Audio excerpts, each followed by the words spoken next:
importante que se tenha olhos para essas regras de gestão patrimonial, que basicamente se orientam por algumas diretrizes principais. A primeira delas, as massas patrimoniais, como eu já disse, são ou as massas patrimoniais particulares ou a massa patrimonial comum dos regimes que estabelecem alguma comunicabilidade de bens. Quanto aos bens particulares, justamente por estarem ombreados, os dois cônjuges, e deixa eu fazer um parênteses, eu estou falando aqui marido e mulher, brevitatis causa, né? Porque hoje em dia nós temos que nos referir aos dois sujeitos unidos sob o casamento ou sob a união estável, na ampla aceitação das uniões homoafetivas. Mas, de qualquer forma, marido e mulher estão unidos na gestão do patrimônio comum e cada um deles tem a livre gestão e disposição dos bens móveis particulares. Para os bens imóveis, é necessária a outorga uxória ou marital em caso de alienação ou oneração, exceto no regime da separação absoluta de bens. Essa minha última colocação vai trazer alguns dos maiores problemas que eu pretendo me evidenciar aqui no discorrer da minha fala. A primeira questão que chama a atenção é exatamente essa. Por que o legislador teria se apegado ou teria mantido a tradição que vinha do Código de 16, no sentido de restringir a exigência de outorga uxória marital na disposição ou oneração de bens imóveis no mundo presente, quando se sabe que as grandes fortunas são compostas por patrimônio mobiliário, não é verdade? Então, quer dizer, a propriedade imobiliária perdeu a importância econômica diante dos grandes fundos, dos trusts, das fundações, enfim. Nós temos aqui um potencial muito maior de movimentação patrimonial dentro dos bens móveis do que dentro dos imóveis. E por que o legislador teria se preocupado? Teria sido uma desatenção, uma falta de visão dessa modificação econômica do mundo moderno? Quer me parecer que não. A preocupação do legislador era com a família mediana. E a família mediana é um grupo que não movimenta grandes fortunas.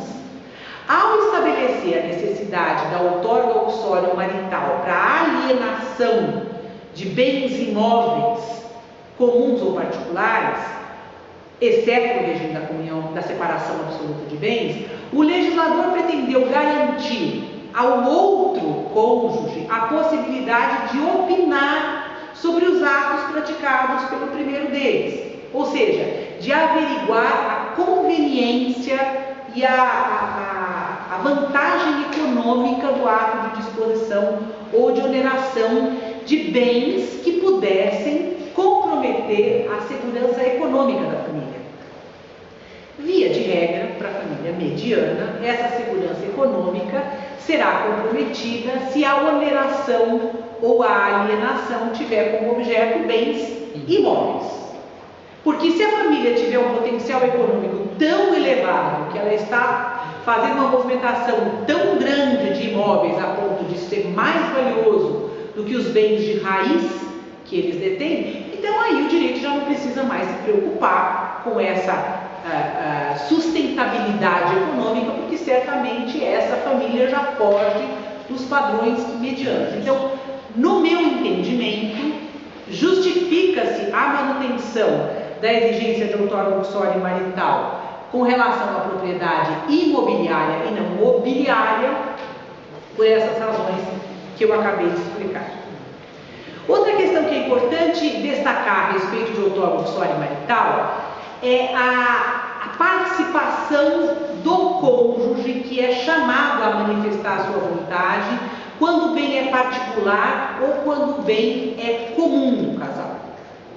Se o bem é particular do outro, efetivamente o cônjuge só é chamado para concordar ou não concordar com a conveniência econômica do negócio jurídico que vai ser praticado pelo legitimado. Quem é legitimado é o dono do bem. Então, se ele é o dono da casa que vai ser vendida, a mulher vai ser chamada para dizer se ela concorda que aquela venda interessa para a economia familiar, mas quem vai vender ou não vender, quem vai participar do ato como legitimado, é o proprietário. É diferente a situação se houver uma chamada do outro cônjuge para participar do ato como colegitimado, que é o que vai acontecer se o objeto do negócio jurídico for um bem comum. Porque aí não é uma mera outorga uxória ou marital, mas é propriamente um convite para que o cotitular do direito venha dele dispor, sob pena daquele que tomou a iniciativa do ato não ter legitimação integral para praticá-lo. Pelo menos em parte, o negócio jurídico seria praticado a non domini. Apesar disso, e eu vou me referir a isso mais para frente, é muito interessante verificar que mesmo em caso de bem comum, ou seja, de legitimação dos dois titulares de direito, ainda assim existe a possibilidade de suprimento da outorga. E essa é uma dúvida que sempre me assaltou. Por que no condomínio o cotitular não pode ser obrigado a vender o bem? Por que o condômino não pode bater na porta do seu vizinho e dizer: vem aqui vender o bem comigo, sob pena de eu obter um suprimento da outorga? E o marido pode fazer isso ou a mulher pode fazer isso? A justificativa para isso é parte daquilo a que eu me referi no começo.